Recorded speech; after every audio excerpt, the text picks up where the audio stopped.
Magandang araw kaibigan! Tuloy po kayo sa Felicidad's Channel. Sa mga kwento ng buhay at pag-ibig na hinalukay sa natatagong baul ni Felicidad. Pero bago po tayo magpatuloy, huwag niyo pong kalilimutan na i-like ang video, i-subscribe ang channel, at i-click ang notification bell para lagi kayong updated sa mga parating pa na upload.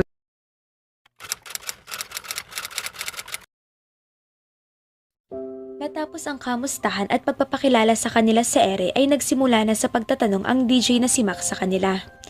So, Yara, ikaw ang pinakabagong miyembro ng Phoenix. Balita ko, sumali ka lang ilang linggo nang nakakaraan. Bakit mo gustong sumali sa banda? Isang matamis na ngiti ang ibinigay ni Yara bago sinagot ang tanong. Alam niyang hindi iyon makikita ng mga tao, pero alam niyang maririnig at mararamdaman ng mga ito ang kasiyahan niya sa oras nang marinig siya ng mga ito. Well, nang malaman ko na naghahanap ng bagong drummer ang Phoenix, kailangan ko mag-try out. Nakikinig ako sa kanilang musika mula pa noong nagsimula sila at alam ko noon na malayong mararating nila. Walang sino man ang humipos sa akin gaya ng ginagawa nila sa musika. Kailangan kong sabihin na ako ang pinakamalaking tagahanga nila bago sila naging kilala at sikat. At nang nagkataong tumingin si Yara kay Nathan, nakita niyang nakatingin din ito sa kanya. Nakatingin ito sa kanya na may gulat na ekspresyon sa gwapong mukha niya. Ganon din ang ekspresyon ng iba pa nilang kabanda nang sulyapan rin niya ang mga ito. Lahat sila ay nagbigay sa kanya ng mga kindat at ngiti na parang nagpapahalaga. Lalo na at nalaman ng mga ito na kahit nag-uumpisa pa lang ang mga ito noon at hindi pa sikat ay sinusuportahan na niya ang mga ito. I see. So, anong ibig mong sabihin? They reached you? Well, noong una akala ko alam ko, pero everyday hinahangaan ako ng banda. Hanggat tumutugtog ang banda ng musika at patuloy silang kinakanta ni Nathan, hindi magkakaroon ng isang kanta lang at humihila sa akin. Dahil lahat sila ay napamahal sa akin ng kanilang mga kanta. Inaabangan ko na lang ang mga susunod na kanta ng banda. So, Nathan, nagdadate ba kayo ni Yara? Nabalitaan namin na pumunta kayong dalawa sa overview para mag-romantic dinner. Si Yara ba ang dahilan kung bakit hindi na namin nakikita yung babaeng kasama mo sa Music Awards? Ilang buwan na ang nakakaraan? Nang iintrigang tanong nito kay Nathan. Nagkasalubungan ng tingin sina Nathan at Yara bago nakangiting sinagot ni Nathan ang tanong sa kanya. Well, si Richie ang kadate ko sa Music Awards pero hindi kami opisyal na magkasama at naniniwala ako na may kadate siyang iba. At tungkol iyon sa isa pang tanong, ang masasabi ko lang is, Yara is a girl. Kahit sinong lalaki ay mapalad na maging kasintahan si Yara. Tama? We're asking that question prematurely. Siguro kapag may oras, tanungin ka ulit namin in the near future. Nagkibit balikat lang si Nathan. Poker ang mukha niya. His face was poker. And Paul, nabalitaan namin na kakaselebrate mo lang ng birthday mo kagabi hanggang umaga. Yeah. Belated happy birthday din. Salamat pare. At ngayon, ang tanong ko, may nagsabi sa amin na mayroon kang espesyal na attention sa isang magandang babae sa iyong party. Gusto mo bang sabihin sa amin kung sinong misteryosong babaeng ito? Sa ngayon, iwanan natin siya bilang isang misteryosong babae kasi ayoko magsabi o mag-assume ng isang bagay lalo na kung sa huli ay iba naman pala ang kahulugan nito sa pag-ita namin. Hindi kami umiiwas. Ayaw lang naming sabihin ng mga bagay na maaring may ibang ibig sabihin sa iba. Tama iyan. Sang-ayon naman ni Mark. Kasi kung may gusto tayong kumpirmahin, gusto natin ang bubuong katotohanan at hindi puro assumptions lang. Kaya, magiging malinaw sa magkabilang partido. Okay, malinaw na sagot. Ang tanong ko ngayon ay para sa iyo, Mark. Shoot! Totoo ba na nagsisimula ka na mag-compose ng ilang kanta para sa susunod na album ng banda nyo? Well, nagsusulat ako ng ilang mga kanta na maaaring kasama sa aming susunod na album. Wala akong masasabing final sa ngayon. Ang masasabi ko lang sa ngayon ay nagsisimula na kami lahat na magsulat ng ilang kanta bilang contribution. It's a group effort kung tutuusin, kaya lahat kami ay may maipahayag ng aming sarili sa aming musika. Iyon ay nangangahulugan na ang mga pag-uusap tungkol sa pagpaplano mong huminto sa banda ay hindi totoo sa pabor na pagkakaroon ng solo career. Siyempre hindi totoo. Kung tutuusin, hindi lang kami ng ibang banda dito para kilalanin bilang celebrity or something. Ang gusto namin at ang layunin namin ay maihatid ang aming musika sa mga taong gusto at kilala nito. Tsaka para kaming pamilya sa banda namin, kaya naman hindi namin maiisip ang pagtigil sa pagkanta. Naniniwala ako na matatag, malakas at mas mahusay kami bilang isang grupo. Napakahusay na sagot.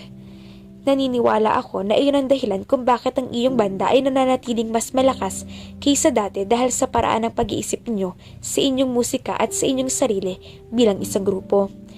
Napakabahirang makakita ng grupo ng banda na tulad ninyo ngayon. Pagkatapos ay tinanong na sila nito tungkol sa mga nalalapit nilang mga concerts, guestings at mga roadshows, saka sila pinagplug ng iba pa nilang mga pupuntahan at pagtutugtugan. At mamaya pagkatapos ng break, makikinig tayo sa mga pinakabagong hit song ng Phoenix na live dito sa studio. Anunsyo ni Mac sa mga taong nakikinig sa radio station bago pagsimula ang sandaling commercial break. Katatapos lang ng live interview at live performance ng banda ni Nayara, kaya kasalukuyan siyang nasa labas ng naturang radio station para maghintay ng masasakyan pa uwi. Inalok din naman siya ni Paul na sumabay na sa mga ito, pero tinanggihan niyang alok dahil kahit kasama na niya ang mga ito na halos mag-iisang buwan na, ay hindi pa rin niya maiwasan ng mahiya. Nag-aalala rin siya na baka maistorbo pa siya sa mga ito, lalo na kung may sariling lakad sila. Kaya naman nagulat pa siya nang may marinig siyang maingay tanutong ng motorsiklo na tila papalapit sa kanya.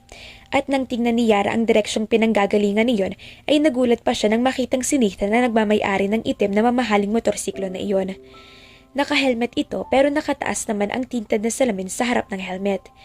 Kahit si Nathan ay tila na sorpresa na nandoon pa rin siya dahil ilang minuto na rin ang nakakalipas nang maghiwa-hiwalay sila paalis ng studio. Inihinto nito ang motorsiklo nito sa tapat ni Yara. Bakit nandito ka pa rin? Bago nakasagot si Yara ay hindi pa niya maiwasang pasadahan ng humahangang tingin ang itim na Harley ni Nathan dahil nakangiti lang iyon sa kanya. Mukhang medyo mahirap kumuha ng masasakyan ngayon dito. Ikaw, bakit nandito ka pa rin? Akala ko ay kanina ka pa nakaalis. Medyo malayo dito sa studio ko na ipark yung motorsiklo ko kaya kinuha ko pa sa pinagparadahan ko. At least makakauwi ka na, samantalang halos magbe-20 minutos ako dito. Alam mo, since parte ka na ng banda, pwede na muna kita pagamitin ng company car. Pagkatapos kapag kaya mo na bumili ng sarili mong sasakyan, ay saka ka na magdesisyon kung ano ang balak mo. Naku, wag na. Bukod sa nakakahiya, lalo na't kabago-bago ko pa lang ay hindi rin ako marunong mag-drive ng sasakyan. Huwag kang mag-alala, madali lang naman magpaturo. Okay, ay ibibigyan rin kita ng chauffeur mo. Lalo namang napailing si Yara na may kasama pang pagwagayway ng kamay niya para patigilin na si Nathan sa mga ideya nito. Mas lalong nakakahiya iyon, baka masira ko pa ang sasakyan na ipapagamit mo kaya wag na lang. Isa pa, okay lang naman sa akin na mag-commute o mag-taxi, mukhang mahirap lang talagang sumakay dito. Pero oras na makilala ka na bilang parte ng banda natin ay hindi na ka pwedeng basta-basta magko-commute. Saka ko na po problemahin yon kapag nandun na, pero sa ngayon ay okay na muna sa akin ang mag-commute. Tumango si Nathan bago siya bumaba sa kanyang motorsiklo. May kinuha rin itong isa pang extra helmet sa motorsiklo at iniabot sa kanya. Pero sa ngayon ay ako na munang maghahatid sa'yo. Sigurado ka ba? Tumango si Nathan. Hindi ako mag-o-offer na isabay ka kung ayoko naman talaga. Bukod sa oras na iwan kita rito ay mag-aalala lang ako sa'yo kaya sumakay ka na. Napakurap-kurap si Yara, tila hindi pa rin makapaniwala sa sinabi ni Nathan.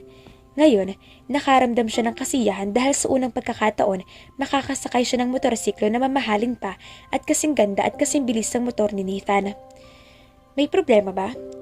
Wala naman, kaya lang hindi pa ako nakakasakay ng motorsiklo at hindi ako makapaniwala na sasakay ako sa iyong napakarilag na motorsiklo. Hindi na rin niya idinagdag na hindi na rin siya makapaniwalang aangkas siya rito sa motorsiklo at mayayakap na ito. Kahit kasi talagang parte na siya ng banda nito ay hindi pa rin niya mapigilan ng ma-starstruck. Well, tara na. Humawa ka sa akin, sabi ni Nathan. Sinimula na rin itong isuot ang helmet. Naiilang pa na iniyakap ni Yara ang mga braso niya sa katawan ni Nathan at kahit naka-leather jacket ito ay ramdam pa rin niya ang init ng katawan na tumatagos mula sa jacket nito. Salamat sa ride at sa paghatid mo sa akin. Pasalamat agad ni Yara. Okay lang yan, at least alam ko ay safe ka. Kaya kung kailangan mo na maghahatid o susundo sa'yo, huwag ka mag-aatubiling tawagan ako. Naku, nakakahiya naman ata yun. Syempre hindi. On the way naman itong bahay niyo sa pauwi sa bahay ko kaya hindi naman hassle. Kaya kung gusto mo ay ako na maghahatid sundo sa'yo kapag pupunta ka sa studio o kaya kapag may ibang commitment ang banda natin. Total ay ayaw mo naman gumamit ng company car, kaya ako na lang ang magsasabay sa'yo. Nakakahiya pa rin, lalo na't baka maistorbo pa kita. Pakipot pa rin niya. Lalo na sa isiping matagal-tagal niyang makakasama si Nathan sa araw-araw kapag nagkataon. Huwag ka nang mahiya, pumayag ka na lang. Para starting tomorrow o sa next practice or lakad ng grupo ay hindi ka na mahirapan. Lalo na't nagsisimula ka na rin ma-recognize ng publiko. Ikaw ang bahala, ikaw naman ang may sasakyan eh. Basta ba at hindi ako makakaabala sa'yo. Huwag ka mag-alala at hindi ka nakakaabala. Kung may iba naman akong lakad ay sasabihin ko na lang sa'yo para malaman mo kapag hindi kita masusundo. Okay, fine. So, gusto mo bang pumasok muna sa loob ng bahay? Na? Next time na lang siguro. Mauna na lang ako at meron pa akong mga kailangan gawin. O sige, ingat ka na lang sa pagdadrive. Sumaludo si Nathan sa kanya pagkatapos niyang isuot muli ang kanyang helmet. Bago niya pinaandar ang makina ng kanyang motorsiklo at pinaharurot paalis. Bago pumasok sa loob ng bahay si Yara, hinintay niya munang tuluyang mawala sa paningin niya si Nathan. Uy, napapadalas atang hatid sa'yo ni Nathan. Baka sa susunod ay iba na yan ha? Bakit? Ikaw ngang halos mapudpud ng daliri mo sa kakatext. Panigurado ako si Paul ang katext mo. Lalo namang napangisi si Eunice. Correct? Nakinig ata ako ng interview ninyo sa radyo at dahil sa sagot ni Paul kaya sisiguraduhin ko na wala siyang mararamdamang pag-aalangan sa magiging relasyon namin. Pagkatapos ay sinundan niyo ng hagikik.